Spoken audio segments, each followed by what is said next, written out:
Hi everyone. तो finally इस class से हम लोग स्टार्ट करने जा रहे हैं इकोनॉमिक्स के क्लासेस को। और हम लोग पूरा कंप्लीट इकोनॉमिक्स को कवर करने वाले हैं with respect to CAPF AC. जिस तरीके से सीएपीएफ में क्वेश्चन पूछे जाते हैं, जिस डाइवर्सिटी से क्वेश्चन पूछे जाते हैं, उस हर एक क्वेश्चन को हम लोग डिटेल के साथ कवर करने वाले हैं। क्लियर है? जैसे कि प्रीवियस लेक्चर में या फिर एक पैरेलली जो है ग्रामर का भी हम लोग पूरे ग्रामर को कंप्लीट कर रहे हैं, तो उस लेक्चर को भी कवर करना, उसको मिस मत करना, क्योंकि वहाँ पे भी पूरा बेसिक्स कॉन्सेप्ट के साथ कंप्लीट ग्रामर को कवर कर रहे हैं। तो ये इकोनॉमिक्स का फर्स्ट क्लास होने वाले हैं, जिसमें हम लोग पूरा एक बेसिक्स कॉन्सेप्ट है। जैसे आगे इकोनॉमिक्स में जो स्टैंडर्ड कॉन्सेप्ट आएगा, तो उसको कवर करने से पहले अगर बेसिक्स अगर कवर हो जाए तो बहुत ज़्यादा इंपॉर्टेंट होगा, बहुत ज़्यादा हेल्पफुल होंगे जब हम लोग पूरे इकोनॉमिक्स को कंप्लीट करेंगे आगे। क्लियर है? ये पूरा सीरीज चलने वाले हैं पूरा एग्जाम ओरिएंटेड के साथ, जहाँ से क्वेश्चन पूछे जाते हैं उस हर एक क्वेश्चन को हम लोग कवर करते हुए आगे बढ़ने वाले हैं। ये क्लास होने वाला है बेसिक्स कॉन्सेप्ट के ऊपर। फिर भी अगर कोई भी डाउट रह जाता है तो ये व्हाट्सअप नंबर दिया हुआ है, इसमें मैसेज कर सकते हो। बाकी इस पूरे क्लास का जो स्लाइड है, फिर जितना डिफरेंट डिफरेंट इनिशिएटिव चल रहा है सीएपीएफ एसी से रिलेटेड, तो ये टेलीग्राम चैनल में अपलोड हो जाता है, तो एक बार जाके चेकआउट कर लेना। फिर जितना भी पेपर 2 से कंसर्न है ना, वो पूरा वहाँ जाके पूरा सॉर्ट आउट हो जाने वाला है।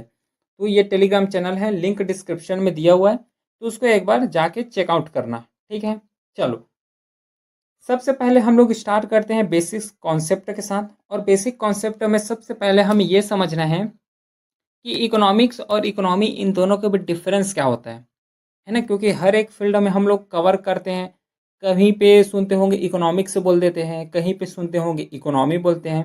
तो एक्चुअली इसमें डिफरेंस क्या है?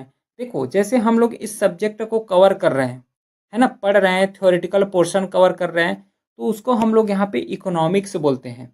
लेकिन वहीं पर रियल प्रोडक्शंस का बात आते हैं, रियल जीडीपी हो गया, है ना, किस तरीके से कंजप्शन होते हैं, किस तरीके से एक्सचेंज होते हैं, तो जो रियल वर्ल्ड में जो इकोनॉमी चलते हैं, प्रैक्टिकल जो इकोनॉमी चलते हैं, उसको हम लोग बोलते हैं इकोनॉमी।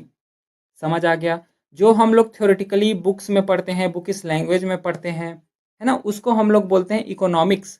और जो प्रैक्टिकली जो चल रहे हैं, है ना, रियल में जो हो रहा है, रियल में जो इकोनॉमी के रिलेटेड जो कॉन्सेप्ट चल रहे हैं, उसको हम लोग जो है इकोनॉमिक्स बोलते हैं। ये जो इकोनॉमिक्स होते हैं, ये थ्योरेटिकल होते हैं, कॉन्सेप्चुअल होते हैं, जो कि हम लोग कवर करते हैं। लेकिन जो इकोनॉमी है, ये प्रैक्टिकल वर्ल्ड में है, प्रेजेंट जो है फंक्शनिंग करते हैं।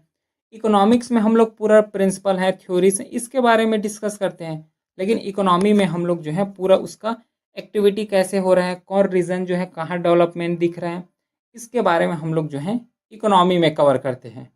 क्लियर है? ये समझ आ गया? तो यहाँ तक हमें बेसिक्स कवर करना था, इकोनॉमिक्स और इकोनॉमी इन दोनों के बीच जो है डिफरेंस क्या होते हैं। क्लियर है? अब हमें पता चल गया कि इकोनॉमिक्स क्या है, इकोनॉमी क्या है। अब जो है हम लोग थोड़ा यहाँ पे देखना, अब समझ आ जाएगा क्लियरली।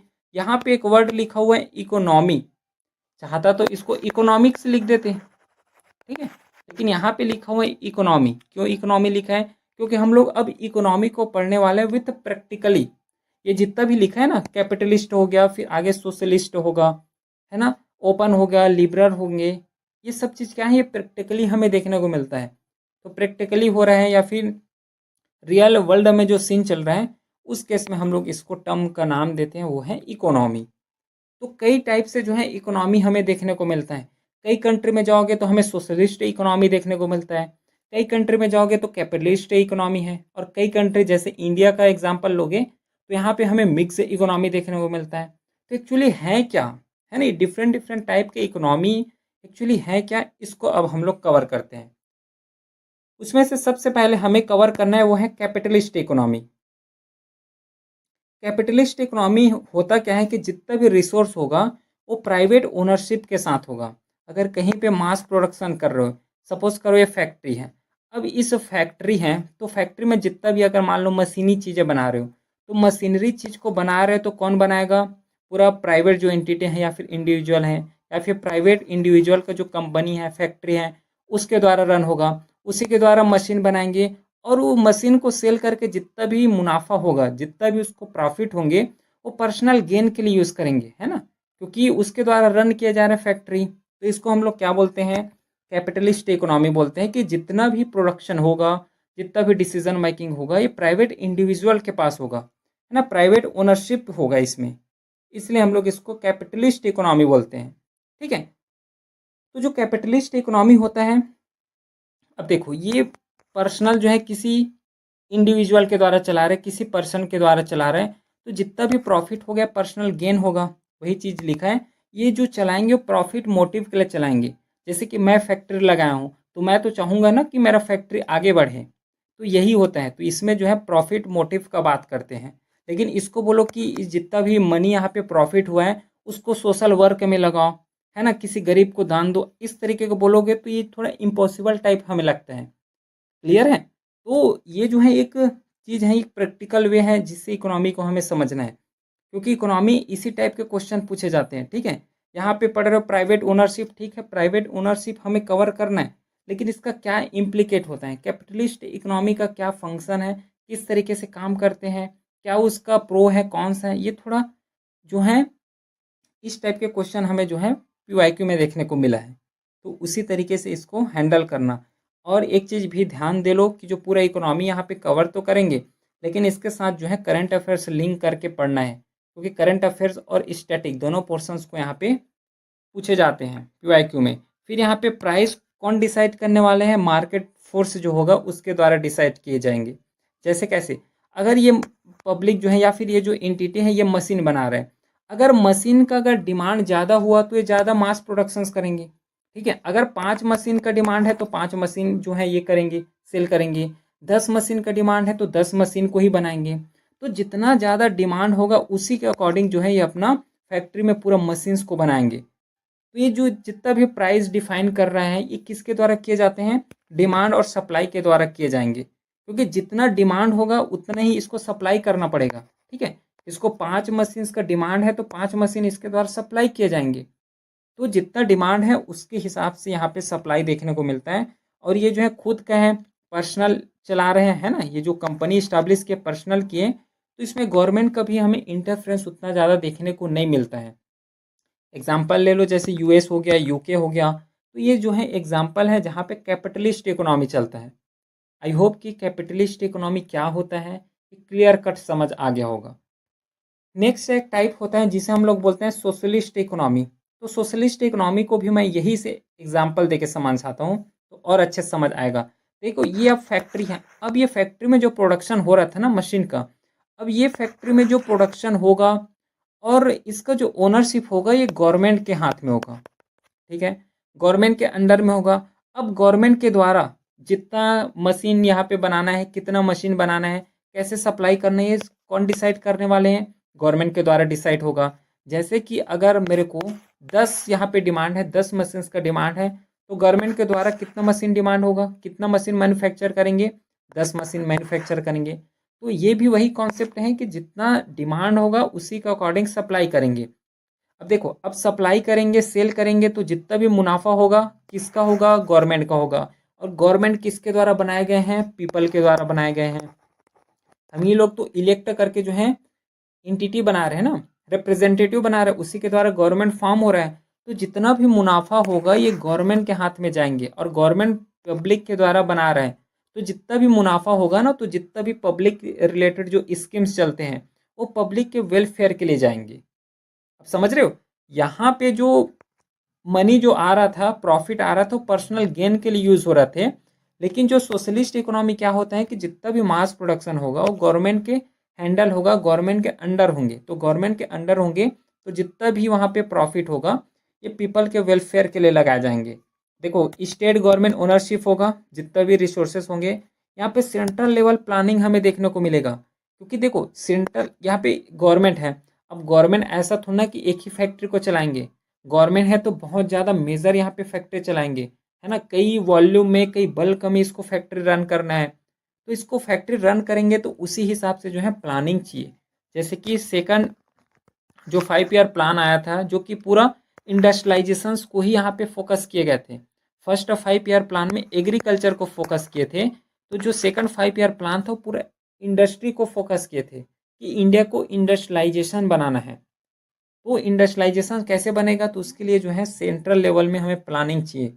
जैसे कि 5 ईयर प्लान यहाँ पे एग्जाम्पल है इसका जो ऑब्जेक्टिव होगा गवर्नमेंट का तो वेलफेयर ओरिएंटेड होगा। समझ आ गया, क्योंकि पीपल के द्वारा चुने जा रहे हैं और गवर्नमेंट को प्रॉफिट हुआ मतलब पीपल के वेलफेयर में लगाए जाएंगे। तो ये जो वेलफेयर के लिए काम किए जाएंगे सोशलिस्ट इकोनॉमी, ये जो है प्रॉफिट के लिए काम नहीं किए जाते हैं, ध्यान देना। जैसे कि फार्मर यूएसएसआर बोल लो, पहले जो है जो रशिया एट प्रेजेंट ये रसिया है, पहले ये यूएसएसआर थे, फिर क्यूबा हो गया। ये सोशलिस्ट इकोनॉमी का एक टाइप है, एक एग्जाम्पल है। फिर लास्ट में आते हैं मिक्स इकोनॉमी। मिक्स इकोनॉमी का मतलब कहाँ होता है, कोई फैक्ट्री वहाँ पे गवर्नमेंट का भी कंट्रोल होता है, प्राइवेट इंटिटी का भी कंट्रोल होता है, इसको हम लोग बोलते हैं मिक्स्ड इकोनॉमी। अब समझ आ गया होगा कि सोशलिस्ट इकोनॉमी क्या है ना। सोशलिस्ट के साथ कैपिटलिस्ट इकोनॉमी क्या होता है। तो जो कैपिटलिस्ट और सोशलिस्ट दोनों इकोनॉमी को फॉलो करते हैं उसको हम लोग मिक्स इकोनॉमी बोलते हैं, जहाँ पे गवर्नमेंट के द्वारा भी रन किए जाते हैं, पब्लिक सेक्टर के द्वारा भी रन किए जाते हैं, ऑपरेट किए जाते हैं।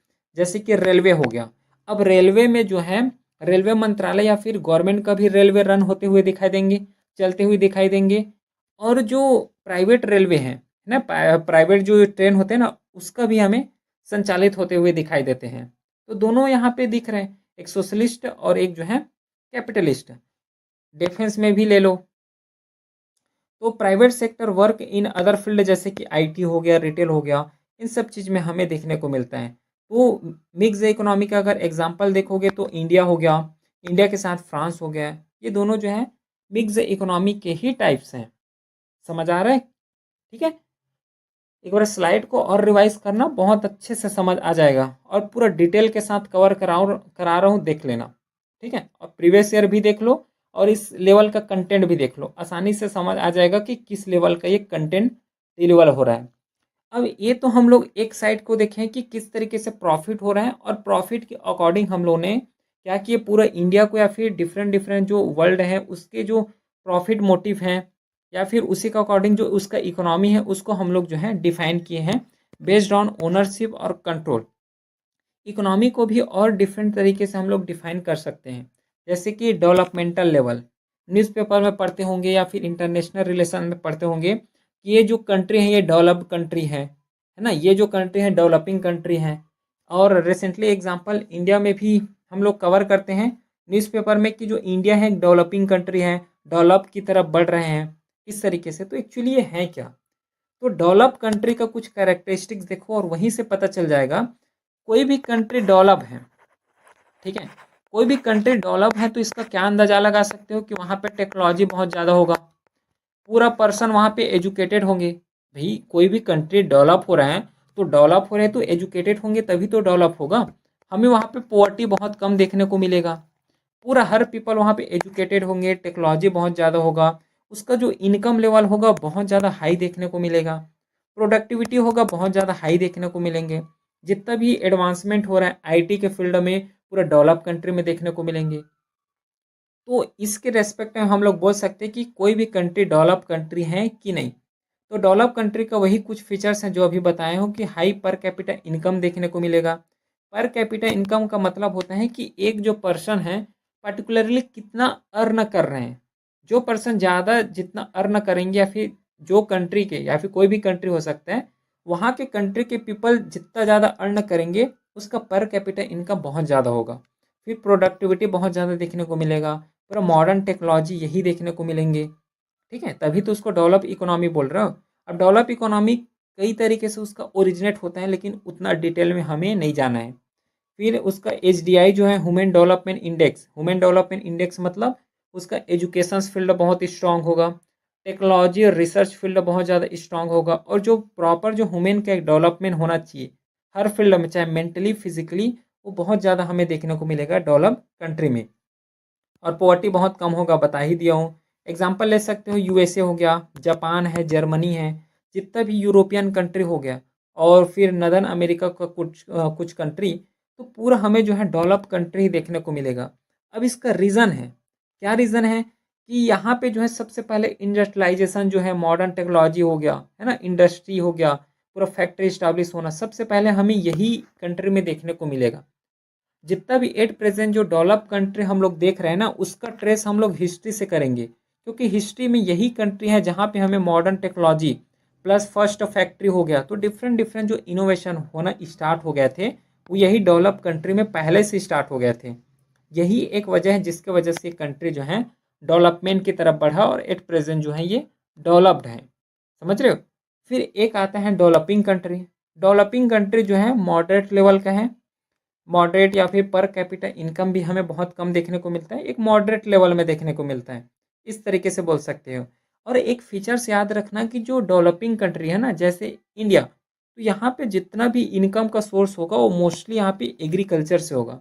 एग्रीकल्चर डिपेंडेंट कंट्री होते हैं जितना भी मॉडर्न जो जो डेवलपिंग कंट्री है ना, वो मोस्टली एग्रीकल्चर फील्ड से ही बिलोंग करते हुए दिखाई देंगे।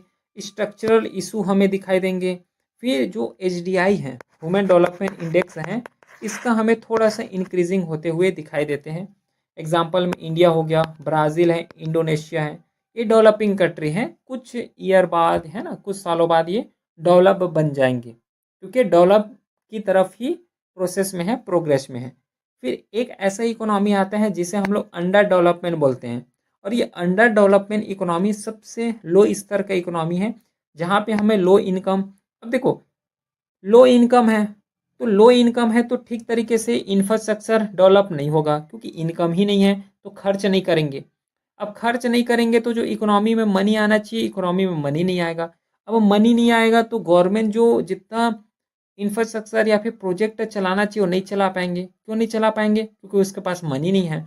अब इंफ्रास्ट्रक्चर नहीं रहेंगे तो ठीक तरीके से टेक्नोलॉजी नहीं आएगा। अब टेक्नोलॉजी नहीं आएगा तो कंट्री आगे बढ़ेंगे कैसे? खुद सोचो, कंट्री आगे बढ़ेगा कैसे? नहीं बढ़ने वाले। लो इनकम हो गया, हाई अंडर एम्प्लॉयमेंट ये देखने को मिलता है, इंफ्रास्ट्रक्चर बहुत कम है, लो HDI देखने को मिलता है। जैसे कि साउथ अफ्रीकन नेशन, जितना भी साउथ अफ्रीकन नेशन है वो कुछ इसका एग्जाम्पल है, जहाँ पे हमें बहुत ज़्यादा अंडर डेवलपमेंट इकोनॉमी देखने को मिलता है। समझ आ गया? 2 पॉइंट में हम लोग जो हैं समझ चुके हैं। अब जो है अदर थोड़ा और इम्पॉर्टेंट टाइप हैं जो कि इकोनॉमी को हम लोग क्लासीफाई करते हैं। एक होता है ओपन इकोनॉमी। ओपन इकोनॉमी का मतलब क्या होता है कि जैसे कि ये इंडिया है, ये इंडिया है। अब ये इंडिया है, यहाँ पे बाहर के कंट्री आके अपना इंडस्ट्री लगा रहे हैं, है ना। बाहर के कंट्री या फिर बाहर के जितना भी सामान है, गुड्स सर्विसेज इंडिया में आ रहे हैं, और इंडिया का जितना भी सामान है बाहर एक्सपोर्ट हो रहे हैं। इंडिया का जितना भी फील्ड है, सर्विसेज हैं, ये बाहर जा रहे हैं। तो यहाँ पे क्या है, कोई कंट्री का इंडिया में आना और इंडिया से अदर कंट्री में जाना, ये क्या बताता है? ग्लोबलाइजेशंस को बताते हैं। ठीक है, ग्लोबलाइजेशंस को बताते हैं। तो ग्लोबलाइजेशंस होना और इस तरीके से जो फिनोमेना होना, उसको हम लोग ओपन इकोनॉमी बोलते हैं, जहाँ पे फ्रीली हो, कोई कंट्री आके इंडिया में इस्टेब्लिश हो जाए, है ना। कोई कंट्री का मतलब है कोई फैक्ट्री, अदर कंट्री की फैक्ट्री इंडिया में आके इस्टेब्लिश हो जाए, इंडिया का बाहर चले जाए। मतलब ट्रेड यहाँ पे होना बहुत ईजी है, बहुत अच्छे तरीके से स्मूथली जो है ट्रेड कर सकते हो। यही इकोनॉमी को हम लोग बोलते हैं ओपन इकोनॉमी। यहाँ पे फ्री ट्रेड होता है, वर्ल्ड के साथ इंगेज होकर ट्रेड कर रहे हो। यहाँ पे जो रिस्ट्रिक्शन देखने को मिलता है ना इंपोर्ट और एक्सपोर्ट में, तो वो भी बहुत ज़्यादा मिनिमम देखने को मिलता है। एग्जाम्पल ले लो सिंगापुर का, जो कि पूरा ओपन इकोनॉमी है। फिर एक आता है क्लोज्ड इकोनॉमी। क्लोज्ड इकोनॉमी क्या होता है? सपोज करो ये कोई कंट्री है, अब जितना भी गुड्स सर्विसेज, जितना भी प्रोडक्शन होगा, पूरा फैक्ट्री इस्टेब्लिश होगा, पूरा उसी कंट्री का होगा जिस कंट्री से ये बिलोंग करते हैं। एग्जाम्पल ले लो नॉर्थ कोरिया। अब नॉर्थ कोरिया में जितना भी सामान बन रहे हैं नॉर्थ कोरिया में ही बनेंगे, जितना भी सामान सेल किए जाएंगे नॉर्थ कोरिया में ही सेल किए जाएंगे। अदर कंट्री के लोग जो है नॉर्थ कंट्री में, जो नॉर्थ कोरिया, वहाँ पे फैक्ट्री नहीं लगा सकते। अदर कंट्री के लोग जो हैं अपना सर्विसेज नॉर्थ कोरिया में नहीं दे सकते। तो बोलने का मतलब ये है, क्लोज्ड इकोनॉमी में, जो क्लोज्ड इकोनॉमी होता है पूरा अपने एरिया को क्लोज करके रखते हैं, ना तो अपने बाहर जाएंगे ना बाहर को अंदर आने देंगे। इसको हम लोग बोलते हैं क्लोज्ड इकोनॉमी। लेमन लैंग्वेज में समझाया हूँ जिससे अच्छे तरीके से समझ जाओ। फिर एग्रेरियन इकोनॉमी, जिसमें से मोस्टली वर्क फोर्स जो है एग्रीकल्चर में होते हैं। इंडिया हो गया, जापान जो है, नेपाल है। सर्विस इकोनॉमी में जहाँ पे IT सेक्टर बहुत ज़्यादा बूस्ट हो, टेक्नोलॉजी के मामले में बहुत ज़्यादा बूस्ट हो, उसको हम लोग बोलते हैं सर्विसेज इकोनॉमी। सर्विसेज में IT हो गया, बैंकिंग हो गया, टूरिज्म हो गया, जो डोमिनेट है जितना GDP वाले कंट्री है ना। एग्जांपल इंडिया का ले लो। इंडिया जाने जाते हैं अपने IT सेक्टर के मामले में, ठीक है, सबसे ज़्यादा इंडिया जाने जाते हैं IT सेक्टर के मामले में, उसी के साथ बैंकिंग सेक्टर के मामले में। फिर यूके हो गया। इंडस्ट्रियल इकोनॉमी में जितना भी मैन्युफैक्चरिंग हो रहा है, अब मैन्युफैक्चरिंग का हब जिस कंट्री में ज़्यादा होगा, जिस कंट्री में इंडस्ट्री जो है डोमिनेट होंगे, उस कंट्री को हम लोग इंडस्ट्रियल कंट्री बोलते हैं। जैसे कि चाइना हो गया, जापान है। फिर ग्रीन इकोनॉमी का मतलब होता है इको फ्रेंडली इकोनॉमी। जितना भी स्कीम्स आएगा वो जो है इन्वायरमेंट को प्रोटेक्ट करते हुए, इन्वायरमेंट को ध्यान में रखते हुए आएगा। जितना भी रिसोर्स को यूटिलाइज करोगे, ऐसा रिसोर्स यूटिलाइज नहीं करना है जिससे इकोसिस्टम को हार्म हो, इन्वायरमेंटल को हार्म हो। इस कंट्री को हम लोग बोलते हैं ग्रीन इकोनॉमी वाले कंट्री। तो बताओ यहाँ तक समझ आ गया। अब देखो, ये तो हम लोग ने इकोनॉमी के पूरा टाइप्स को पढ़ लिए, किस टाइप से हम लोग डिफाइन कर सकते हैं। अब देखो, इकोनॉमी को भी पढ़ने का कई तरीका है जिसके थ्रू हम लोग इकोनॉमी को पढ़ते हैं। एक इकोनॉमी हम लोग ऐसे कवर कर सकते हैं कि कोई पर्सनस को लिए, अब पर्सनस के बारे में इकोनॉमी से डिस्कस कर रहे हैं, या फिर कोई विलेज एरिया हो गया। अब विलेज एरिया में जो है, विलेज एरिया का जीडीपी कितना है, कितना इनकम आ रहा है विलेज से, क्या क्या रिसोर्स हैं, किस तरीके से यूटिलाइज हो रहे हैं। तो अगर हम स्पेसिफिक एरिया के बारे में डिस्कस करते हैं तो उसको हम लोग बोलते हैं माइक्रो इकोनॉमिक्स। अगर पूरा इंडिया एज अ होल के बारे में डिस्कस करते हैं तो उसको हम लोग बोलते हैं मैक्रो इकोनॉमिक्स। सुनो इधर, देखो इंडिया में कितने 28 स्टेट हैं। अगर मैं 28 स्टेट में किसी एक पर्टिकुलर स्टेट का अगर बात करता हूँ तो इसको हम लोग बोलेंगे माइक्रो इकोनॉमिक्स। लेकिन अगर मैं पूरा इंडिया एज अ होल, पूरा 28 स्टेट के बारे में अगर सिंगल जीडीपी कैलकुलेट कर रहा हूँ या फिर सिंगल बात कर रहा हूँ पूरे स्टेट का, तो उसको हम लोग बोलते हैं मैक्रो इकोनॉमिक्स। माइक्रो मतलब स्मॉल लेवल में डिस्कशंस करना, और मैक्रो का मतलब होता है पूरा लार्ज एरिया, पूरा एज अ होल वहाँ पे डिस्कस करना। समझ आ गया। तो माइक्रो का मतलब यहाँ पे लिखा गया है कि इंडिविजुअल इकोनॉमिक यूनिट हम लोग कवर करेंगे, और मैक्रो का मतलब होता है पूरा इकोनॉमी एज अ होल को हमें कवर करना होता है। तो माइक्रो में जो डिमांड सप्लाई हो रहे हैं, अब डिमांड सप्लाई किसके ऊपर डिपेंड करेगा, पर्सनस के ऊपर डिपेंड करेंगे। और पर्सन है मतलब इंडिविजुअल है, इंडिविजुअल मतलब स्मॉल एरिया को बताएंगे। अब स्मॉल एरिया को बताएंगे तो माइक्रो इकोनॉमिक्स कवर करोगे। अगर सपोज करो मैं जीडीपी का बात करूं, अब जीडीपी जो है कैसे निकाले जाते हैं आगे डिस्कस करेंगे, लेकिन जीडीपी मतलब इंडिया एज अ होल को कवर करते हुए निकाले जाते हैं। ये पूरा होल को निकाल रहे हैं, इकोनॉमी एज अ होल का डिस्कशन कर रहे हैं। तो इस केस में हम लोग जो है मैक्रो इकोनॉमिक्स बोलते हैं। ठीक है। जो माइक्रो में अप्रोच लिए जाते हैं, बॉटम अप अप्रोच लिए जाते हैं कि पहले इंडिविजुअल, इंडिविजुअल के बाद होल में जाओगे। पहले इंडिविजुअल के बारे में डिस्कशन करोगे, इंडिविजुअल के जैसे डिस्कशन होते हैं उसके बाद हम लोग होल में जाएंगे। लेकिन मैक्रो इकोनॉमिक्स में इसका उल्टा होता है। सबसे पहले हम लोग पूरा एज अ होल डिस्कस करेंगे, उसके बाद इंडिविजुअल के बारे में डिस्कस करेंगे कि जो है इंडिविजुअल का पर कैपिटा इनकम कितना है, किस तरीके से जो है किसी इंडिविजुअल का इनकम कैसे आ रहा है। इस तरीके से हम लोग जो है डिस्कस करते हैं। बाकी और डिफरेंट डिफरेंट एरिया हैं जिसके थ्रू हम लोग कवर कर सकते हैं, लेकिन हमें अभी तक इतना पता होना चाहिए कि माइक्रो और मैक्रो इकोनॉमिक्स किसको बोलते हैं। बताओ इतना समझ आ गया क्या कि नहीं आया।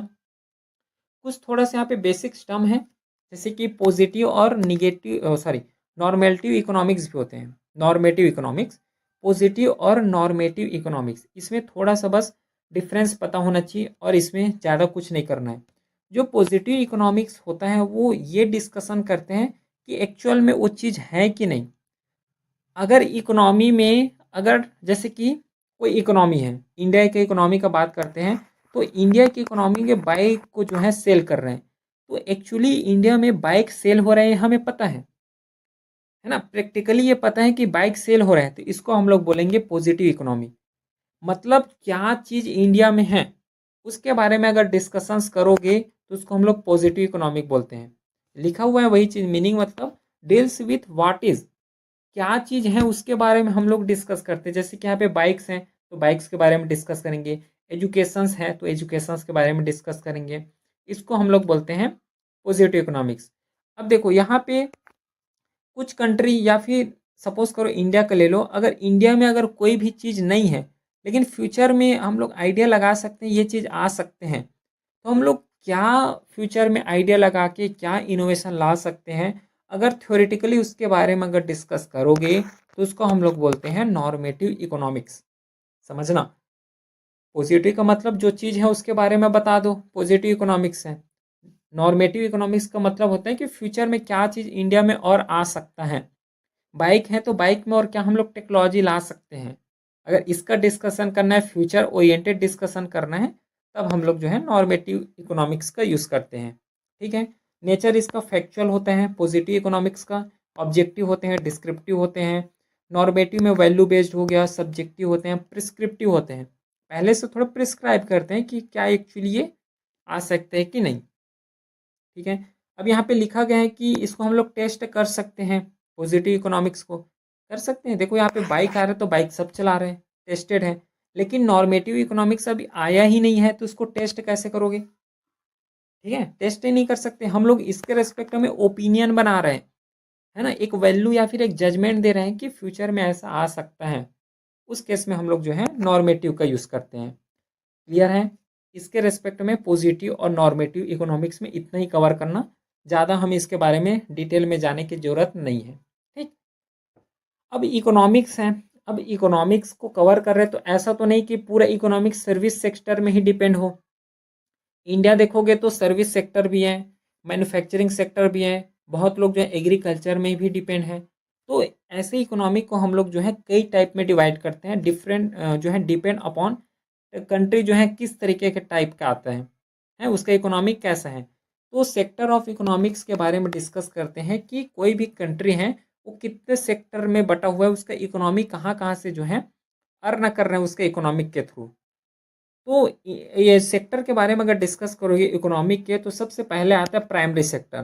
प्राइमरी सेक्टर का मतलब होता है कि हम लोग प्राइमरी ज़मीन से या फिर लैंड से कोई भी चीज़ हम लोग कंज्यूम करें, या फिर जो है क्या बोल सकते हो कि डायरेक्टली जो हम लोग लैंड से कोई भी चीज़ ओरिजिनेट कर रहे हैं, जैसे कि एग्रीकल्चर है या फिर फॉरेस्ट्री है, फिशिंग है, माइनिंग है। तो इस एरिया को हम लोग जो है प्राइमरी एक्टिविटी बोलते हैं। जैसे कि एक्सट्रैक्ट नेचुरल रिसोर्सेज, ये भी जोड़ सकते हो, नेचुरल रिसोर्स को एक्सट्रैक्ट करना, इसको हम लोग क्या बोलेंगे? प्राइमरी सेक्टर बोलेंगे। जैसे कि फार्मिंग है, डेयरी है, माइनिंग, फिशिंग हो गया। सेकेंडरी सेक्टर का मतलब क्या होता है कि जो जो मैन्युफैक्चरिंग या फिर जो कंस्ट्रक्शन एक्टिविटी में इन्वॉल्व होते हैं उसको हम लोग बोलते हैं सेकेंडरी सेक्टर। ठीक है। जैसे कि फैक्ट्री हो गया, स्टील प्लांट हो गया। एक्चुअली सेकेंडरी सेक्टर को देखोगे तो जो प्राइमरी सेक्टर से जो भी सामान आया है या फिर जो भी रॉ मटेरियल आया है, उस रॉ मटेरियल को जो है फाइनल गुड्स तक जो है पहुंचाना। या फिर जैसे कि सिंपल सा एग्जांपल लो, एग्रीकल्चर होता है पोटैटो का। ठीक है। अब ये पोटैटो है, पोटैटो का एग्रीकल्चर हुआ तो ये प्राइमरी सेक्टर हो गया। अब ये पोटैटो का हम लोग बनाएंगे चिप्स।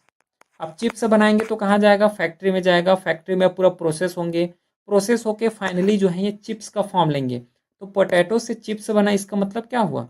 ये सेकेंडरी एक्टिविटी का ही तो काम है, मैन्युफैक्चरिंग का ही तो काम है, या फिर कंस्ट्रक्शन एक्टिविटी से ही तो इन्वॉल्व है। तो सेकेंडरी का मतलब होता है कि प्राइमरी जो प्रोडक्ट है उसको सेकंड फॉर्म में कन्वर्ट कर दो, ऐसे भी समझ सकते हो। फिर आता है टर्चरी सेक्टर। टर्चरी सेक्टर में जितना भी प्रोवाइडर है, जितना भी सर्विसेज प्रोवाइडर है, बैंकिंग हो गया, इंश्योरेंस है, ट्रांसपोर्ट है, ट्रेड है, ये पूरा टर्चरी सेक्टर में आता है। सीधी सी बात, टर्चरी सेक्टर मतलब सर्विसेज। अगर सर्विसेज हैं तो टर्चरी सेक्टर का एग्जाम्पल है। क्लियर है? फिर दो टाइप और बच गया, जिसमें से चौथा टाइप है वो है क्वार्नरी सेक्टर। क्वार्नरी सेक्टर मतलब होता है जितना भी नॉलेज बेस्ड जो सर्विसेज होते हैं, याद रखना ये भी सर्विसेज का पार्ट है, लेकिन जितना भी नॉलेज बेस्ड सर्विसेज होते हैं उसको हम लोग बोलते हैं क्वार्नरी सेक्टर। जैसे कि आईटी हो गया, या फिर सीरीज बात ले लो रिसर्च और डेवलपमेंट। अब रिसर्च और डेवलपमेंट कर रहे हो तो उसके लिए पहले से बैक में हमें नॉलेज चाहिए, उसके बारे में हमें पता होना चाहिए, उसके बारे में हमें स्किल्स होना चाहिए, तभी जो है रिसर्च एंड डेवलपमेंट कर सकते हो। कंसल्टेंसी करना है तो कंसल्टेंसी करने से पहले बैक में नॉलेज भी तो हो कि कैसे कंसल्ट करना है ना। तो ये जितना भी है जो नॉलेज बेस्ड सर्विसेज हैं वो जो है क्वार्नरी सेक्टर के अंदर आता है। एक होता है फिर क्वेनरी। क्वेनरी का मतलब होता है जो हाई लेवल पॉलिसी मेकिंग होते हैं, जैसे कि गवर्नमेंट का मिनिस्टर्स हो गया, सीईओ हो गया, टॉप ऑफिशियल हो गया, इसको हम लोग बोलते हैं हाई लेवल पॉलिसी मेकिंग। चलो अब नेक्स्ट कवर करते हैं, वो है production possibility frontier. Actually production possibility frontier क्या होता है, एग्जांपल लेते हैं। जैसे कि मेरे पास ये है पोटैटो और ये है मेरे पास एप्पल। पूरा इकोनॉमी में दो ही सामान होना चाहिए, क्योंकि इसका मतलब होता है कि maximum possible combination of two goods. Can produce. कोई भी कंट्री है, जैसे कि इंडिया एक कंट्री है, अब इस इंडिया में दो ही यहाँ पे रिसोर्स हैं। कौन कौन से रिसोर्स? एक है पोटैटो और एक है एप्पल। अब ये जो पोटैटो और एप्पल को दोनों को मिला के कितना यहाँ पे डिफरेंट तरीके से जो है प्रोड्यूस कर सकते हो, उसी को हम लोग बोलते हैं प्रोडक्शन पॉसिबिलिटी फ्रंटियर। अब देखना, जैसे कि यहाँ पे एप्पल कितना है? 10 है। सपोज करो इकोनॉमी में 10 एप्पल है, लेकिन यहाँ पे जो सॉरी यहाँ पे पोटैटो 10 है, एप्पल सपोज करो यहाँ पे 2 है, इतना हो गया। लेकिन देखो इकोनॉमी है, अब इकोनॉमी में इंक्रीज और डिक्रीज तो होता रहता है। तो किसी वर्ष क्या हो गया कि एप्पल का सॉरी जो पोटैटो है, पोटैटो का रेट कितना हो गया? 8 हो गया, लेकिन जो एप्पल है इसका रेट यहाँ पे 4 हो गया। अब कई एरिया या फिर कई साल ऐसे होगा जहाँ पे पोटैटो का रेट और ज़्यादा कम हो जाए कि इसका 2 हो गया, इसका डायरेक्टली 8 में चले गए। तो दो रिसोर्सेज को हम लोग यूज़ करके कितना यहाँ पे अच्छे से अच्छे तरीके से जो है रिसोर्स को यूटिलाइज करते हुए किस तरीके से जो है एक नेक्स्ट रिसोर्स हम लोग प्रोड्यूस कर सकते हैं, उसी को हम लोग बोलते हैं प्रोडक्शन पॉसिबिलिटी फ्रंटियर। समझ आ रहा है? देखो प्रोडक्शन पॉसिबिलिटी फ्रंटियर कर्व है that show the maximum possible combination of two goods. किस तरीके से इसको मैक्सिमम तरीके से कंबाइन कर सकते हो एन इकोनॉमी, जिससे प्रोड्यूस कर सके विथ गिवन रिसोर्सेज के साथ। अब ऐसा हो रहा है कोई भी इकोनॉमी में, तो ये क्या रिप्रेजेंट कर रहे हैं? सबसे पहले स्कार्सिटी रिप्रेजेंट करेगा। कैसे? क्योंकि देखो दो ही यहाँ पे प्रोडक्ट हैं, एक पोटैटो है ना, अपने पास जो है एक रखा हुआ है पोटैटो और एक रखा हुआ है एप्पल। अब दो ही रिसोर्सेस हैं, मतलब यहाँ पे स्कार्सिटी बहुत ज़्यादा है। ठीक है, फिर यहाँ पे जो चॉइस हमें दोनों में ही हमें चॉइस देखने को मिलेगा। या तो अगर किसी को पोटैटो खाने का मन है तो पोटैटो खा लो, ठीक है, अगर किसी को एप्पल खाने का मन है तो एप्पल खा लो। अब देखो जो पोटैटो खाएगा पहले साल वाला वो 10 को खा सकता है, लेकिन जो एप्पल खाएगा वो 2 को खाने वाला है। तो इसमें हमें चॉइसेस दिख रहा है। ठीक है, एप्पल खाओगे तो 10 एप्पल मिलेगा, है ना, सॉरी पोटैटो खाओगे तो 10 पोटैटो मिलेगा, एप्पल खाओगे तो 2 जो है एप्पल मिलने वाले हैं। तो ये चॉइस को बता रहे हैं, उसी के साथ अपॉर्चुनिटी कॉस्ट को बताएगा कि किस तरीके से हम लोग यहाँ पे अपॉर्चुनिटी ले रहे हैं। यहाँ पे जो अपॉर्चुनिटी कास्ट लिखा हुआ है ना, कॉस्ट अपॉर्चुनिटी कॉस्ट, इसका मतलब समझो क्योंकि ये भी थोड़ा इंपॉर्टेंट टर्म है। अपॉर्चुनिटी कॉस्ट का मतलब ये होता है कि डिफरेंट डिफरेंट रिसोर्सेज हैं, उसका अल्टरनेटिव कितना है, उसको हम लोग बोलते हैं अपॉर्चुनिटी कॉस्ट। अब देखो यहाँ पे लिखा हुआ है पोटैटो और यहाँ पे है एप्पल, तो इकोनॉमी में दो ही यहाँ पे सामान है, या तो पोटैटो खा लो या फिर एप्पल खा लो। ठीक है, पोटैटो असल नहीं खाते लेकिन चिप्स बना खा सकते हो। ठीक है, मजाक। तो देखो पोटैटो ये ले लो या फिर एप्पल ले लो, लेकिन अगर सपोज मेरे पास और अल्टरनेटिव होते, है ना, जैसे कि टोमेटो हो गया, है ना, टोमेटो के साथ और भी डिफरेंट डिफरेंट तरीके से अगर प्रोडक्ट होते, तो मेरे पास एक अल्टरनेटिव होता कि मेरे को अगर पोटैटो भी नहीं चाहिए, एप्पल भी नहीं चाहिए, तो दूसरे सामान को ले सकूं। तो इसको हम लोग क्या बोलते हैं? अपॉर्चुनिटी कॉस्ट बोलते हैं, कि कितना ज़्यादा अपॉर्चुनिटी कॉस्ट है और कितना ज़्यादा अपॉर्चुनिटी कॉस्ट कम है। ठीक है, एक अल्टरनेटिव, जितना ज़्यादा अल्टरनेटिव होगा उतना ज़्यादा अपॉर्चुनिटी कॉस्ट भी ज़्यादा होगा। और यहाँ पे कम अगर अल्टरनेटिव है, जैसे यहाँ पे दो ही अल्टरनेटिव हैं, या तो पोटैटो ले लो या फिर एप्पल ले लो, तो इसमें जो है अपॉर्चुनिटी कॉस्ट कम है, तो ये रिप्रेजेंट कर रहे हैं ना अपॉर्चुनिटी कॉस्ट को। फिर यहाँ पे इफिशियंसी देखने को मिलेगा कि कितना यहाँ पे इफिशियंसी है। तो ये जो है प्रोडक्शन पॉसिबिलिटी फ्रंटियर जो है ये सब चीज़ को यहाँ पे डिफाइन करते हैं। लेकिन एक चीज़ याद रखना, जब भी प्रोडक्शन पॉसिबिलिटी फ्रंटियर या फिर पीपीएफ को हम लोग कंसीडर करते हैं, तो इसका भी कुछ यहाँ पे एजम्पशन होता है। ध्यान देना इस एजम्पशंस को। सबसे पहला एजम्पशन ये लेके रखते हैं कि रिसोर्स को यहाँ पे फिक्स किए जाते हैं। देखो खुद सोचो एजम्पशंस क्यों लेते हैं। कोई भी इकोनॉमी है, कोई भी कंट्री है, एट प्रेजेंट का भी बात करोगे तो क्या दो रिसोर्सेस ही रहेंगे? पॉसिबल है क्या कि कोई भी कंट्री में केवल पोटैटो और एप्पल ही है? ऐसा पॉसिबल है क्या? नहीं है। तो इसी के वजह से क्या है, यहाँ पे एजम्पशन लिए हैं कि रिसोर्सेज को यहाँ पे फिक्स किए गए हैं, लैंड, लेबर और कैपिटल, इतने रिसोर्स हैं। फिर टेक्नोलॉजी को कांस्टेंट किए हैं, क्योंकि अगर टेक्नोलॉजी आ जाएगा, है ना, तो एक और अल्टरनेटिव आ जाएंगे, लेकिन यहाँ पे तो हमें दो ही चीज़ का ज़रूरत है ना, इसलिए जो है टेक्नोलॉजी को कांस्टेंट रखे हैं। उसी के साथ दो ही गुड्स को यहाँ पे प्रोड्यूस करने बोले हैं। देखो तभी तो प्रोडक्शन पॉसिबिलिटी फ्रंटियर का जो थ्योरी है उसको यहाँ पे अप्लाई कर पाओगे। तो दो ही यहाँ पे गुड्स होगा, उसी के साथ जो रिसोर्स वो फुली होगा और उसी के साथ इफिशिएंटली यूटिलाइज होंगे। खुद सोचो, यहाँ पे दो ही रिसोर्सेस हैं। अब दो ही रिसोर्स है तो पीपल को भी लगेगा ये ले लो या फिर ये ले लो, पोटैटो ले लो या फिर एप्पल ले लो। तो दो ही रिसोर्सेस हैं तो दोनों में से एक तो लेना ही लेना है। मतलब यहाँ पे जो इफिशियंसी है ये भी हाई है। ठीक है, तो इस तरीके से थोड़ा इसको समझना है। ये एजम्पशन है, एग्जाम्पशन बहुत जरूरी है। देखो यहाँ से देखो, ये लिखा हुआ है 200। अब 200 जो है एप्पल मान लो और जो है 300 यहाँ पे मैंगो मान लो। अगर एप्पल ज़्यादा है तो मैंगो यहाँ पे, सॉरी यहाँ पे एप्पल अगर कम है तो मैंगो ज़्यादा हो जाएंगे। ठीक है, ऐसा तो नहीं होगा कोई भी इकोनॉमी में कि 10 एप्पल रहेंगे और साथ में 10 मैंगो चल रहे हैं, या फिर 10 पोटैटो हैं 10 एप्पल पूरा पैरेलल ही चलते आ रहे हैं। ऐसा तो नहीं होगा। कई साल ऐसे हो सकते हैं कि जो पोटैटो है वो 200 हो गया, ऐसे हो सकते हैं फिर जो है एप्पल होगा वो 300 है। तो इस तरीके से जो है एक कर्व बनता है, यही कर्व को हम लोग बोलते हैं पीपीएफ कर्व। ठीक है, और यही ये रिप्रेजेंट कर रहा है। ठीक है, ये समझ आ गया प्रोडक्शन पॉसिबिलिटी फ्रंटियर क्या होता है। उसी के साथ एक और कॉन्सेप्ट होता है वो है इनडिफरेंट कर्व। अब इसके बारे में भी हम लोग जो है कवर करते हैं। इनडिफरेंट कर्व एक्चुअली होता क्या है कि अभी हम लोग एग्जांपल समझे हैं, एक एग्जांपल समझे पोटैटो और एक का एप्पल। अब इस एप्पल को यूज करके कोई कंज्यूमर का, कंज्यूमर मतलब जो उसको कंज्यूम करेगा, जैसे चिप्स हैं तो चिप्स को हम लोग कंज्यूम करेंगे, तो कंज्यूमर को कितना लेवल ऑफ सेटिस्फेक्शन मिल रहा है, उस चिप्स को खा के कितना जो है सेटिस्फेक्ट हो रहे हो, उसको हम लोग यहाँ पे इनडिफरेंट कर्व के माध्यम से डिफाइन करते हैं। उसी को इनडिफरेंट कर्व बोलते हैं। देखो यहाँ पे पढ़ो, an indifferent curve show all combination of two goods that provide the same level of satisfaction, इसको हम लोग बोलते हैं। एग्जाम्पल देखो इसका, ये हो गया पोटैटो और ये हो गया एप्पल। किसी साल पोटैटो 10 हो गया, यहाँ पे एप्पल का बात करोगे तो 2 एप्पल हो गया, ये हो गया। अब देखो अगर सपोज करो किसी पर्सन्स को पोटैटो चाहिए तो 10 पोटैटो ले लेंगे, लेकिन अगर पोटैटो के साथ अगर मैंगो चाहिए, सॉरी यहाँ पे एप्पल का एग्जाम्पल दे रहे हैं, तो पोटैटो के साथ अगर मेरे को एप्पल चाहिए, तो ये देखो कि पोटैटो और एप्पल को खरीद रहे हो तो जितना लेवल का सेटिस्फेक्शन होना चाहिए उतना लेवल का सेटिस्फेक्शन मिलेगा कि नहीं मिलेगा। अगर मिल रहा है तो वो इनडिफरेंट यहाँ पे कर्व बोले जाते हैं। ठीक है, इसी को इनडिफरेंट कर्व बोलते हैं और इसमें ज़्यादा हमें लॉजिक नहीं लगाना है। ठीक है, एक और कॉन्सेप्ट यहाँ पे समझ लो जो कि है बजट लाइन का। तो देखो ये जो बजट लाइन है एक्चुअली क्या बताता है कि जो करंट प्राइस है उसमें किस तरीके से अपना सेटिस्फेक्शंस को या फिर किस तरीके से जो है कम्बाइनेशंस का, दो कम्बाइनेशंस का गुड्स खरीद सकते हो, उसको बताते हैं बजट लाइन।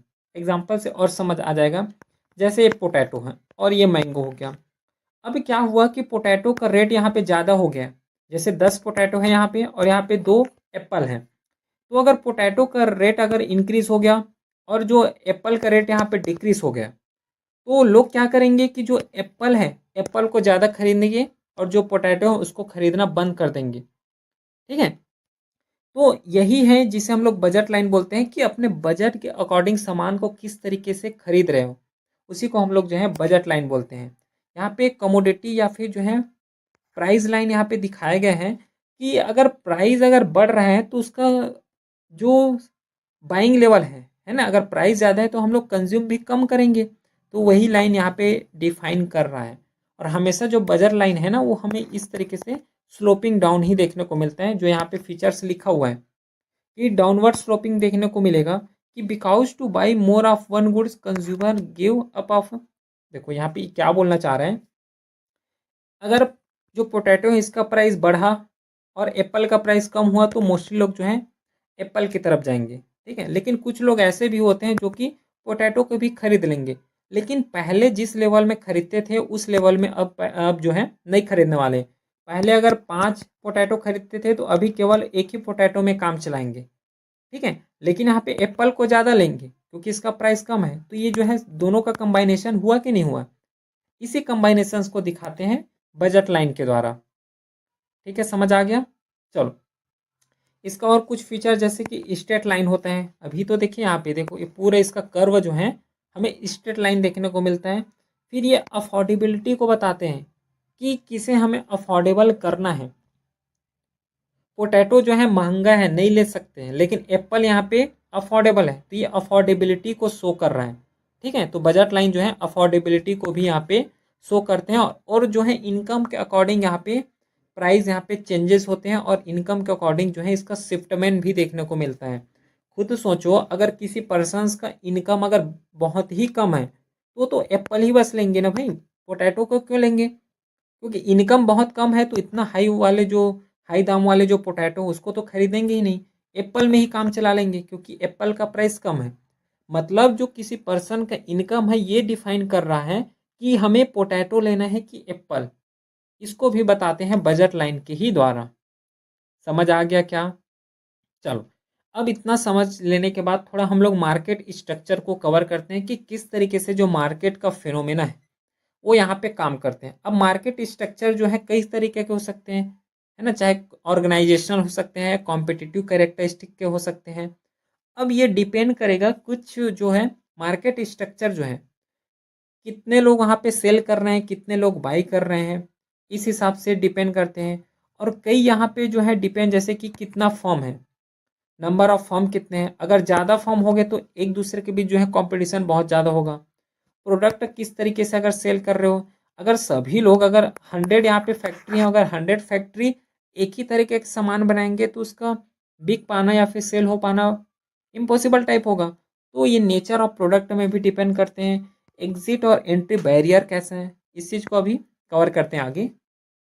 कितना डिग्री ऑफ कंपटीशन है ना, अगर 100 लोग यहाँ पे एक ही तरह के अगर सामान बनाएंगे तो इन सब के बीच जो है कंपटीशन बहुत ज़्यादा टाइट हो जाएगा। तो इसमें भी डिपेंड करते हैं कि मार्केट स्ट्रक्चर कैसे होगा। प्राइस का कंट्रोल कौन करने वाले हैं, या फर्म कंट्रोल करेंगे कि गवर्नमेंट के द्वारा कंट्रोल होगा। ये जो है कुछ फैक्टर हैं जिसके द्वारा डिफाइन किए जाते हैं कि मार्केट का स्ट्रक्चर कैसे होगा। और मार्केट के स्ट्रक्चर को डिफरेंट डिफरेंट टाइप में यहाँ पे डिवाइड किए गए हैं इसी के अकॉर्डिंग। और ये डिपेंडेंस को याद रखना, ये डिपेंडेंस के अकॉर्डिंग हम लोग जो है मार्केट के स्ट्रक्चर को अब लोग वन बाय वन करके समझते हैं। और इसमें से फर्स्ट जो टाइप है वो है परफेक्ट कंपटीशन का। परफेक्ट कंपटीशन मतलब क्या होता है कि जहाँ पे बहुत सारा सेलर हो और बहुत सारा जो है बायर हो। अब ये जो है परफेक्ट कंपटीशन इसलिए बोला है कि देखो ये मल्टीपल फर्म है और मल्टीपल वहाँ से लोग जाके बाई कर रहे हैं, फर्म जो है सेल कर रहे हैं। तो नॉर्मल अभी एट प्रेजेंट जो है डे टू डे फिनोमेना में चल रहा है, सिंपल है और ऐसा होना चाहिए, है ना। तो परफेक्टली जो आइडियल कंपटीशन होता है वो परफेक्ट कंपटीशन का होता है। यहाँ पे नो एंट्री बैरियर, किसी को अगर फैक्ट्री इस्टाब्लिश करना है तो इस्टाब्लिश कर लो, नहीं करना है मत करो। ठीक है, ये अपने ऊपर डिपेंड करने वाले, कोई यहाँ पे बैरियर नहीं, कोई एग्जिस्ट का बैरियर नहीं, कोई यहाँ पे एंट्री का बैरियर नहीं। और ये जितने जो यहाँ पे प्राइस डिसाइड करने वाले हैं वो फर्म डिसाइड करेंगे, फर्म आरा प्राइस टेकर होगा और इसी के अकॉर्डिंग जो है यहाँ पे प्राइस डिसाइड करेंगे। मैक्सिमम इफिशियंसी देखने को मिलेगा, जैसे कि एग्रीकल्चर मार्केट हो गया। तो ये जो है परफेक्ट कॉम्पिटिशन का एग्जाम्पल है। समझ आ रहे हैं? अब परफेक्ट कंपटीशन में प्राइस कैसे डिफाइन करेंगे, इसी के द्वारा, फैक्ट्री के द्वारा। देखो अगर डिमांड ज़्यादा है तो सप्लाई कैसे होगा, सप्लाई भी ज़्यादा होगा, तो उसी के अकॉर्डिंग जो है प्राइस यहाँ पे डिपेंड करते हैं। अदर एग्जाम्पल देखो यहाँ से और समझ आएगा, अभी दो तीन और हैं इसका एग्जाम्पल, मतलब स्ट्रक्चर कैसे मार्केट, वहाँ से और क्लियर समझ आ जाएगा अगर एक में समझ नहीं आया होगा तो। सेकंड टाइप का स्ट्रक्चर होता है वो है मोनोपोलिस्टिक कंपटीशन। खुद यहाँ पे दिख रहा है मोनो, अब मोनो का मतलब होता है सिंगल फर्म। ठीक है, अब खुद सोचो अगर सिंगल फर्म है लेकिन जो बायर है ना, उसको बाई करने वाले वो बहुत ज़्यादा है। ठीक है, अच्छा एक सेकेंड, एक्चुअली यहाँ पे सिर्फ मोनोपोली नहीं लिखा हुआ है, यहाँ पे मोनोपोलिस्टिक लिखा हुआ है। तो मोनोपोलिस्टिक का मतलब होता है जहाँ पे मल्टीपल फर्म हमें देखने को मिलेगा। ठीक है, एक और मार्केट स्ट्रक्चर होता है जो कि मोनोपोली मार्केट स्ट्रक्चर होता है, उसमें जो है सिंगल फर्म होते हैं, उसको अभी डिस्कस करते हैं। लेकिन मोनोपोलिस्टिक में क्या होता है कि मल्टीपल हमें फर्म देखने को मिलता है। अब देखो यहाँ पे मल्टीपल फर्म है तो ऐसा तो नहीं होगा कि जितने भी फर्म है वो पूरा सैंडल ही बना रहे हैं, ऐसा तो नहीं होगा। हमें डिफरेंट डिफरेंट प्रोडक्ट बनाना पड़ेंगे। और जितना भी यहाँ पे मैनी फर्म लिखा हुआ है सब फर्म जो है डिफरेंट डिफरेंट जो है प्रोडक्ट बनाएंगे। ठीक है, तो यहाँ पे प्रोडक्ट डिफ्रेंसिएशन बहुत ज़्यादा हमें देखने को मिलेगा क्योंकि मल्टीपल फर्म है। और मल्टीपल फर्म है तो थोड़ा मार्केट पावर भी देखने को मिलेगा। इस तरीके से जैसे कि फास्ट फूड हो गया, कॉस्मेटिक्स हो गया, क्लोथिंग हो गया, ये कुछ एग्जाम्पल हैं जो कि मोनोपोलिस्टिक कंपटीशन का एग्जाम्पल है। फिर आते हैं ओलिगोपॉली। ओलिगोपॉली का मतलब होता है कि फ्यू लार्ज फर्म यहाँ पे डोमिनेट करने वाले हैं। जितना भी पहले से इस्टाब्लिश हो चुके हैं, जितना भी बड़े बड़े जो फर्म हैं, बड़े बड़े जो इंडस्ट्री हैं, उसी के द्वारा पूरा मार्केट स्ट्रक्चर को होल्ड करके रखेंगे। ठीक है, अब खुद सोचो यहाँ पे कि बहुत जो बड़े बड़े पहले से इंडस्ट्रियलाइज हैं या फिर इंडस्ट्री बना के बैठे हैं, मार्केट बना के बैठे हैं, अब कोई न्यू पर्सन अगर इंडस्ट्री डालना चाहेगा तो उसके लिए तो बहुत ज़्यादा डिफिकल्ट होंगे, है ना, बहुत ज़्यादा डिफिकल्ट होंगे। तो यहाँ पे हाई एंट्री बैरियर देखने को मिलता है। एंट्री कर पाना बहुत ज़्यादा मुश्किल है, और एंट्री भी कर लोगे तो वहाँ पे सस्टेन करना ये थोड़ा इम्पॉसिबल टाइप होता है। ठीक है, तो ओलिगोपॉली का मतलब ही वही होता है कि जो कुछ लार्ज फर्म है ना, उसी के द्वारा पूरा डोमिनेट किए हैं। एंट्री बहुत ज़्यादा दिक्कत होता है। फिर यहाँ पे action of one firm affect करने वाले अदर को कैसे, देखो पहले से कोई फर्म जो है इस्टेब्लिश हो चुके हैं, पूरा इसका जो है मार्केट स्ट्रक्चर बन चुका है। अगर ये जो फर्म है अगर डिस्ट्रॉय हो जाते हैं तो पूरा मार्केट स्ट्रक्चर में इम्पैक्ट आएगा, आएगा कि नहीं आएगा? सिंपल बात है, आने वाले हैं। तो एक्शन जो करते हैं, अगर ये प्राइस बढ़ा दिया तो अदर को यहाँ पे प्रॉब्लम हो जाएगा, नुकसान हो जाएंगे। अगर ये जो डोमिनेट फर्म है ये प्राइस को अगर इंक्रीज या फिर डिक्रीज कर देते हैं, तब यहाँ पे अदर फर्म को इफेक्ट होगा, इम्पैक्ट आएंगे। फिर यहाँ पे स्ट्रेटेजिक बिहेवियर जैसे कि कोलूजन हो गया, कंपटीशन, तो ये तो देखने को मिलता है। तो ये जो है ओलिगोपॉली का एग्जाम्पल है।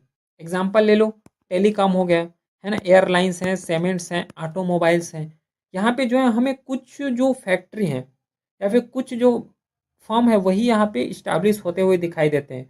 अब यहीं पे टेलीकॉम सेक्टर में अगर कोई स्मॉल या फिर कोई बिगनर है, उसको यहाँ पे चले जाओ या फिर जो है इस्टेब्लिश करना चाह रहा है फैक्ट्री, तो उसके लिए जो है बहुत ज़्यादा चैलेंजिंग होने वाला है। एयरलाइंस का एग्जांपल ले लो।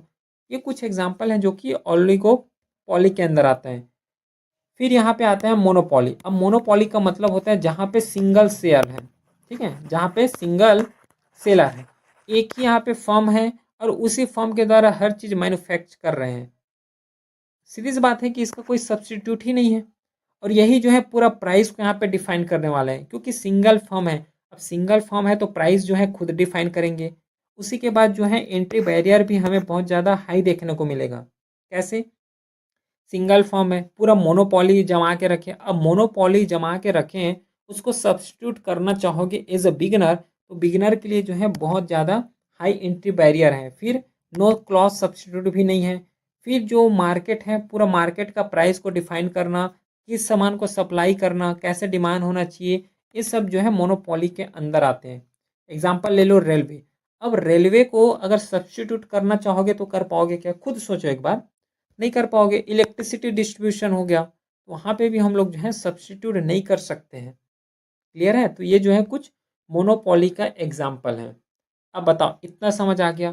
तो मार्केट स्ट्रक्चर समझने के बाद एक चीज़ हमें क्लियर समझ आ रहा है कि जितना भी रूल्स एंड रेगुलेशन चल रहा है, ये डिमांड और सप्लाई के बेस में ही काम कर रहे हैं। समझ रहे हो? अगर मेरे को सप्लाई है, अगर मेरे को डिमांड है, सपोज करो मेरे को अगर डिमांड है तभी तो कोई जो फैक्ट्री है उसके द्वारा उस चीज़ को पूर्ति कर देंगे, है ना। जो डिमांड है उसको पूर्ति करेंगे मतलब डायरेक्टली सप्लाई करेंगे। तो यहाँ पे अब हमें समझना है कि प्राइस, सप्लाई और ये जो डिमांड, इन सब चीज़ में क्या डिफरेंस है, क्या होता है डिमांड और सप्लाई। सबसे पहले हम लोग डिमांड को कवर करते हैं, उसके बाद में कवर करेंगे सप्लाई को। क्लियर है? डिमांड का सिंपल सा मतलब है कि कौन से वस्तु को हम जो है खरीदना चाहते हैं। जिस वस्तु को हम लोग ज़्यादा खरीदेंगे उसका सप्लाई भी हमें बहुत ज़्यादा देखने को मिलेगा। यही जो है डिमांड के ऊपर काम करते हैं। जिस गुड को ज़्यादा कंज्यूम करोगे उसका जो है डिमांड ज़्यादा होगा। ठीक है, तो एक चीज़ याद रखना कि डिमांड अगर ज़्यादा है तो सप्लाई भी ज़्यादा होगा। ध्यान देना इस चीज़ को। लेकिन एक इसका लॉ ऑफ डिमांड का क्या होता है पता है? अगर कोई भी सप्लाई कर रहे हो, ठीक है, कोई भी वस्तु है उसको सप्लाई कर रहे हो, अगर उस सप्लाई करते हुए में भी अगर प्राइस को बढ़ा दोगे तो डायरेक्टली डिमांड कम हो जाएगा। ये लॉ ऑफ डिमांड बोलते हैं। कोई भी प्राइस पहले 10 रुपये में मिलते थे, अब जो है 20 रुपये में मिल रहा है वही चीज़। तो जो पहले 10 रुपये में लेते थे अभी 20 रुपये हो रहा है, तो उसका जो डिमांड है वो तो डिक्रीज होगा ही होगा, डिक्रीज कम हो जाएंगे। तो ये जो है लॉ ऑफ डिमांड बोलते हैं कि कोई भी चीज़ का अगर प्राइस बढ़ा तो उसका डिमांड जो हो जाएगा कम, और अगर प्राइस कम हुआ तो उस चीज़ का डिमांड भी बढ़ जाएगा। ये भी चीज़ है, ध्यान दोगे, ठीक है। अगर कोई भी चीज़ का अगर प्राइस बहुत ज़्यादा कम हो गया तो उसका डिमांड बढ़ जाएंगे। इसको हम लोग बोलते हैं लॉ ऑफ डिमांड। कर्व अगर देखना चाहोगे तो इस तरीके से इसका कर्व बढ़ता है कि अगर कोई भी चीज़ का प्राइस है अगर कम होगा तो इसका डिमांड जो है बढ़ जाएंगे। क्लियर, देखो ना यहाँ पे लिखा है 300 पहले थे, उसके बाद कितना 500 हो गया, समझ रहे हो। फिर क्या डिटरमाइन है जिसके थ्रू जो है डिमांड को यहाँ पे डिटरमाइन किए जाते हैं। डिमांड जो लॉ ऑफ डिमांड है या फिर किस तरीके से डिमांड को यहाँ पे इम्पेक्ट कर रहे हैं, देखो प्राइस ऑफ गुड कैसा है, इनकम कैसा है, क्योंकि ज़्यादा इनकम मतलब ज़्यादा डिमांड होगा, और ज़्यादा डिमांड मतलब सप्लाई भी ज़्यादा होगा। क्लियर है। सब्स्टिट्यूट कितना है प्राइस का, अगर प्राइस टी का अगर ज़्यादा है तो डिमांड भी ज़्यादा होगा कॉफ़ी के लिए। ये सब्स्टिट्यूट है, प्राइस ऑफ सब्स्टिट्यूट का मतलब यही होता है। देखो टी का पत्ती आते हैं, अब टी का पत्ती से ही तो कॉफ़ी बनता है।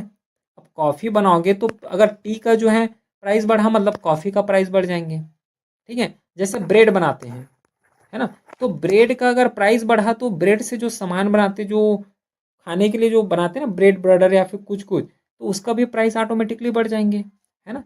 जैसे कि पोटैटो, ठीक है, पोटैटो का अगर प्राइस बढ़ा तो चिप्स का प्राइस बढ़ जाएंगे। इस तरीके से बोलते हैं प्राइस ऑफ सब्स्टिट्यूट, ये यहाँ पे डिपेंड करते हैं।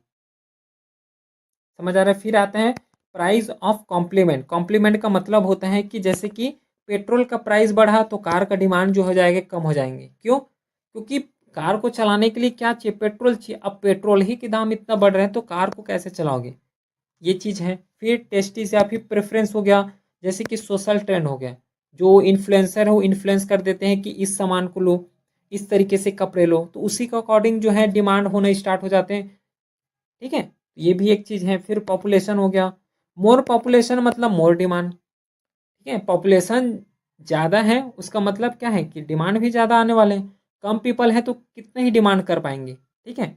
फिर एक्सपेक्टेशन भी कुछ चीज़ है, जैसे कि डिटर्मिनेशन ऑफ डिमांड में कवर कर रहे हैं अभी। फ्यूचर में प्राइस राइज होगा तो करंट प्राइस जो करंट डिमांड है वो बढ़ जाएंगे। हमें पता है कि इसका प्राइस जो है आगे जाके बढ़ सकता है, तो बहुत लोग क्या करते हैं कि पहले से खरीद लेते हैं और उसी के चक्कर में डिमांड बढ़ जाता है।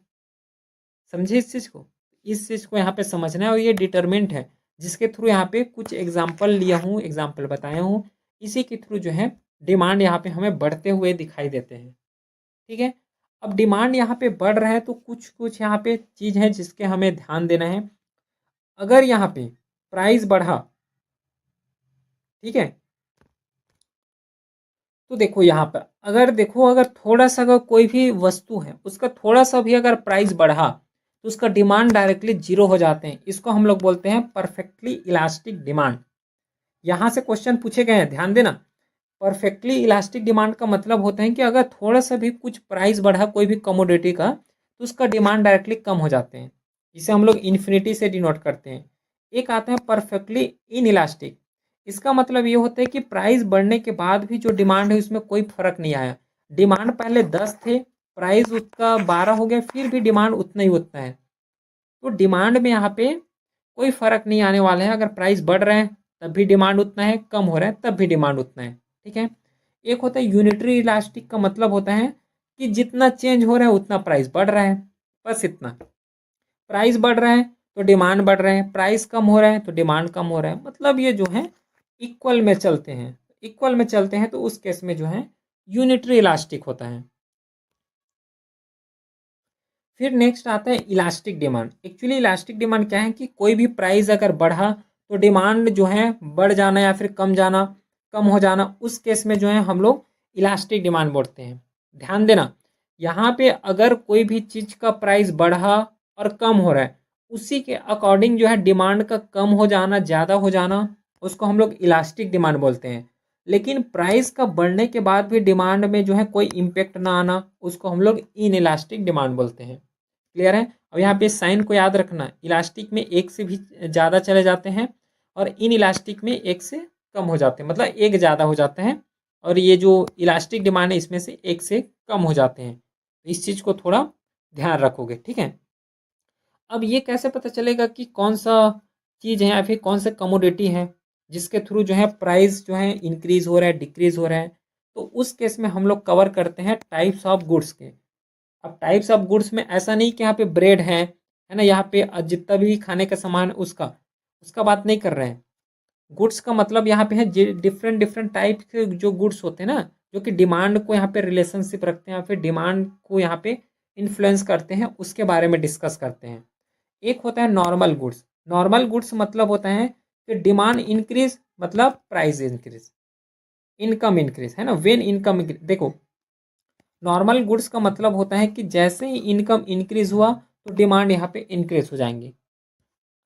जेब में अगर पहले 10 रुपये थे तो 5 रुपये वाले सामान लेते थे, अब जेब में कितना आ गया, 20 रुपये आ गया, तो हम लोग 10 रुपये वाले सामान लेंगे।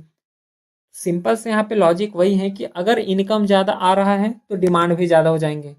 ठीक है, वही चीज़ यहाँ पे लिखा गया। एग्जाम्पल ले लो, ब्रांडेड क्लोथ्स। पहले जो है नॉर्मल कपड़े में ही काम चल जाता था, लेकिन इनकम ज़्यादा हो गया तो हम लोग पूरा हाई क्वालिटी के गुड्स या फिर हाई क्वालिटी का हम लोग कपड़ा पहनेंगे, ब्रांडेड कपड़ा पहनेंगे। तो ये इसको हम लोग बोलते हैं नॉर्मल गुड्स।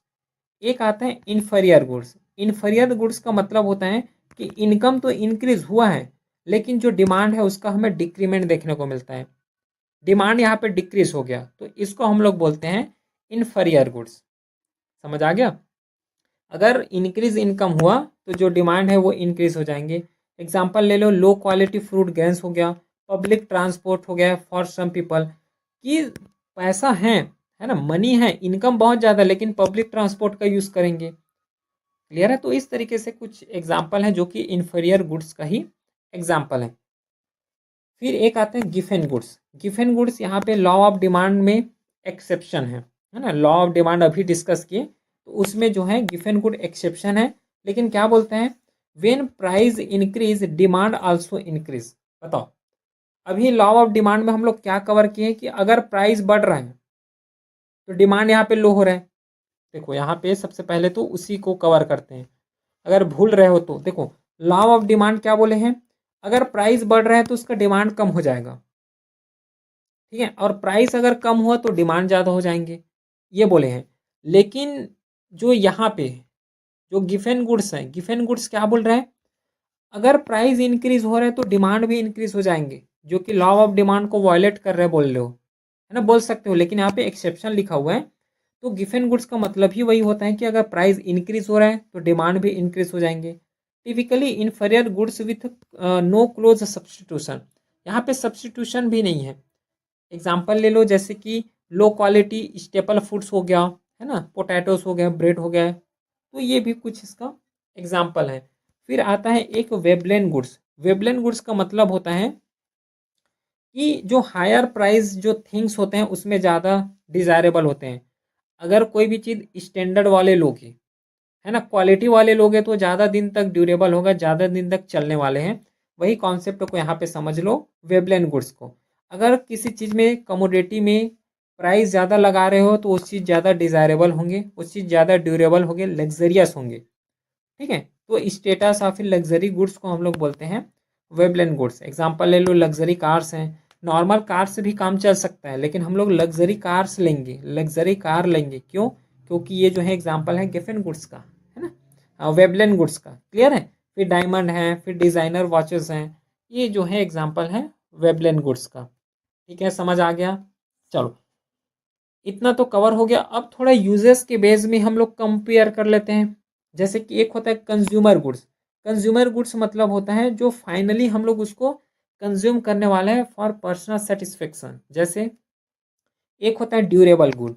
ड्यूरेबल गुड का मतलब होता है जो कि लॉन्ग समय तक चलने वाले हैं, लंबा टाइम तक चलने वाले हैं, उसको हम लोग बोलते हैं ड्यूरेबल गुड्स। जैसे कि टीवी हो गया, फ्रिज हो गया। एक होता है नॉन ड्यूरेबल गुड, जो कि एक दिन भी नहीं चलते मुश्किल से, मिल्क है ना, ब्रेड है, नॉन ड्यूरेबल। फिर सर्विसेज में हेयर कट है, ट्रांसपोर्ट है, जो कि कंज्यूमर गुड का ही एग्जाम्पल है। कंज्यूमर का मतलब होता है जैसे कि हम लोग कोई भी चीज़ फाइनल प्रोडक्ट है, जैसे कि चिप्स हो गया। अब चिप्स को हम लोग डायरेक्टली कंज्यूम करेंगे, अब उसको प्रोसेस करते हो क्या, कि तेल में सबसे पहले तलते हैं, ऐसा तो कुछ नहीं करते। तो डायरेक्टली हम लोग जब कंज्यूम करते हैं कोई भी चीज़ को, उसको हम लोग बोलते हैं फाइनल गुड्स। ध्यान दो इसको। इसको हम लोग बोलते हैं फाइनल गुड्स, और फाइनल गुड्स को कंज्यूम करना, इसी को हम लोग यहाँ पे बोल रहे हैं कंज्यूमर गुड्स। फिर एक आता है कैपिटल गुड्स। कैपिटल गुड्स का मतलब ये होते हैं कि कोई भी सामान लो लेकिन उस सामान का हमें वापस उसका रिटर्न भी आना चाहिए, उसको हम लोग बोलते हैं कैपिटल गुड्स। देखो यहाँ पे जैसे कि टीवी है, अब टीवी से हमें कोई रिटर्न आएगा क्या? ये तो हम डायरेक्टली पर्सनल सेटिस्फेक्शन के लिए यूज़ किए हैं, तो कंज्यूमर गुड हो गया। कैपिटल गुड में जैसे कि आ गया मशीनरी। अब मशीन चीज़ है तो मशीन चीज़ से हमें रिटर्न भी मिलेगा, है ना। जैसे बिल्डिंग है, अब बिल्डिंग बनाओगे, घर बनाए हो तो घर बनाओ को बना के उसको रेंट में दे दिए, अब रेंट में दिए हो तो उससे रिटर्न तो आएगा, है ना, उससे मनी तो आएंगे। तो उस केस में हम लोग उसको बोलते हैं कैपिटल गुड्स, जहाँ पे रिटर्न मिले वो कैपिटल गुड्स हैं, ठीक है। फिर और कुछ गुड्स हैं डिफरेंट टाइप के, जैसे कि सब्स्टिट्यूट गुड्स हैं।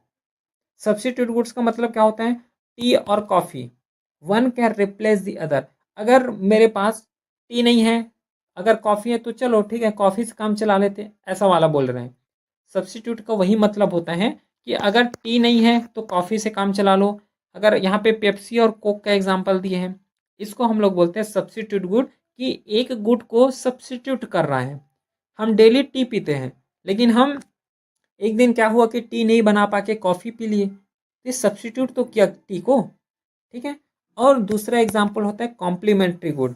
कॉम्प्लीमेंट्री गुड का मतलब होता है कि दोनों दो चीज़ होगा वो एक दूसरे के बिना क्या है, नहीं चलने वाले, मतलब दोनों डिपेंडेंट होंगे।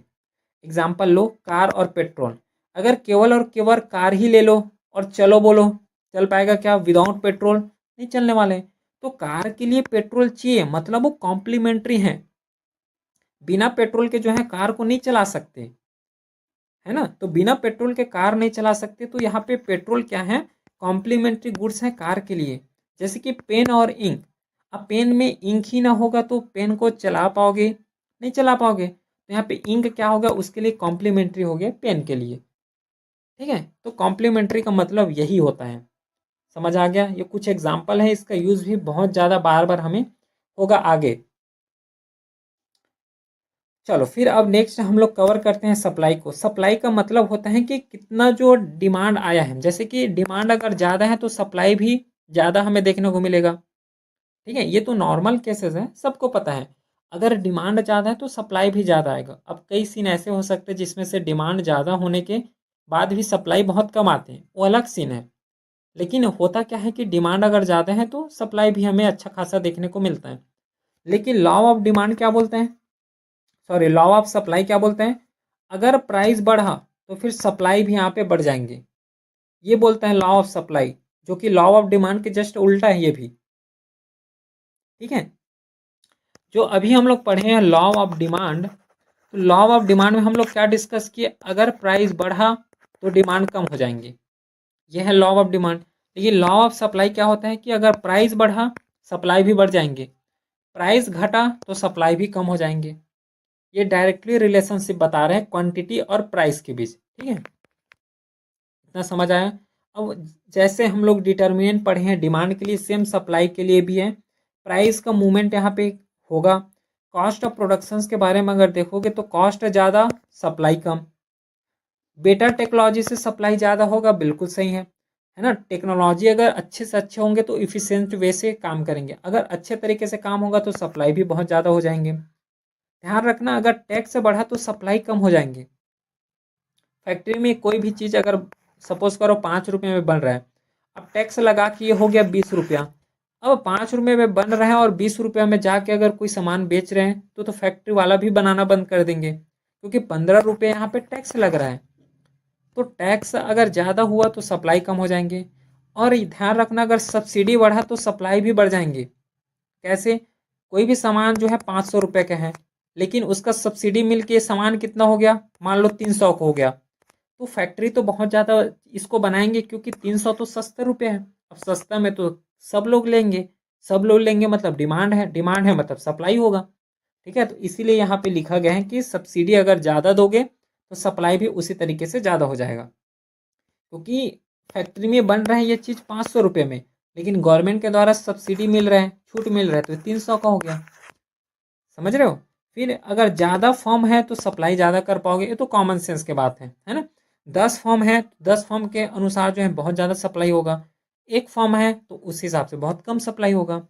अगर विदर अगर ज़्यादा रहेगा तो अच्छे तरीके से सप्लाई कर पाओगे। तो ये कुछ यहाँ पे सप्लाई का भी डिटर्मिनेंट है जो कि अच्छे से हम लोगों ने यहाँ पे कवर किए हैं।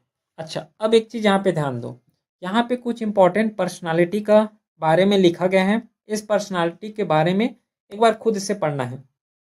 जैसे कि जॉन मेनार्ड केने हैं जो कि 1883 से 1946 में रहे, जिसे हम लोग father of modern macro economics भी जाने जाते हैं, रिवॉल्यूशनाइज भी जाने जाते हैं ड्यूरिंग जब 1929 में जब ग्रेट डिप्रेशन आया उस केस में। तो इसके बारे में कवर करोगे। इसका कुछ इंपॉर्टेंट कंट्रीब्यूशन है, इसको भी अपने लेवल में करना। फिर नेक्स्ट है आदम स्मिथ, इसके बारे में भी पढ़ोगे और इसको अपने लेवल में कवर करना। कुछ इसका मेजर वर्क है, कुछ की कंट्रीब्यूशन है, क्योंकि इसको जस्ट अपने लेवल में रीड बस करना है। ठीक है, चलो। तो ये तो हो गया पूरा कंप्लीट इकोनॉमी, जो कि हम लोग बेसिक्स कॉन्सेप्ट जो पहला लेक्चर है उसका कंप्लीट हुआ है। ठीक है, इकोनॉमिक्स का अभी तो और सब्सिक्वेंट डे में और इसका लेक्चर आएगा। तो ये पहला क्लास रहा। ठीक है, आई होप कि पूरा समझ आया होगा, पूरा क्लियर हो गए होंगे जितना भी बेसिक्स की कॉन्सेप्ट थे। फिर भी अगर कोई भी डाउट रहता है तो व्हाट्सअप नंबर दिया हुआ है, इसमें मैसेज कर सकते हो।